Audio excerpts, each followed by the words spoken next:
Good morning, traders. Stephen Davis, RJO Futures Senior Market Strategist, downtown Chicago. Here to talk to you about the grain markets this morning. Happy Friday to everybody.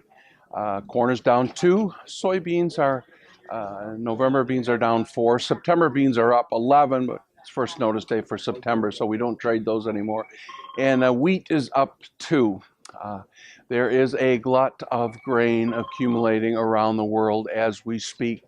Corn, soybeans, wheat, cotton. It's just a supply-driven bear market. There was an article in the Chicago Tribune yesterday, great newspaper, about the production here in the row crops, record production that's coming on board here. A lot of farmers hiring extra truck drivers to move this grain in anticipation of just a glut of grain that's going to be around in the next 30, 40 days. The sheer size of this crop is weighing on prices. So as we say, low prices is the cure for low prices. So we'll just have to see. Soybeans, I look for the soybeans to rally the grain markets back after this harvest. The Ukraine and Argentina, their currencies are plummeting lower, and they have a lot of grain to sell, and they're going to front run U.S. farmers here to sell their grain. Russia as well has a lot of wheat to sell on the world market, but Russia also has gas and oil, so that gives them a little buffer. But there's competition, and so we got our work cut out for us here. Marketing our grain markets moving forward. The wheat market is acting the best of all of the grains.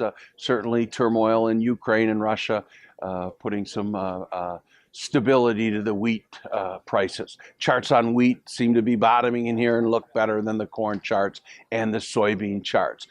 Every news agency yesterday touting December wheat above its 50-day moving average. So that'll be something to look at in some of these other grain markets as well. Looking forward, wrapping this up next week. What's going to be the driving force? Certainly weather. A lot of these crops in the northern Corn Belt, they're going to need all of September and then some to complete. So that'll be important. And the full moon is September 8th. That's a little early for frost.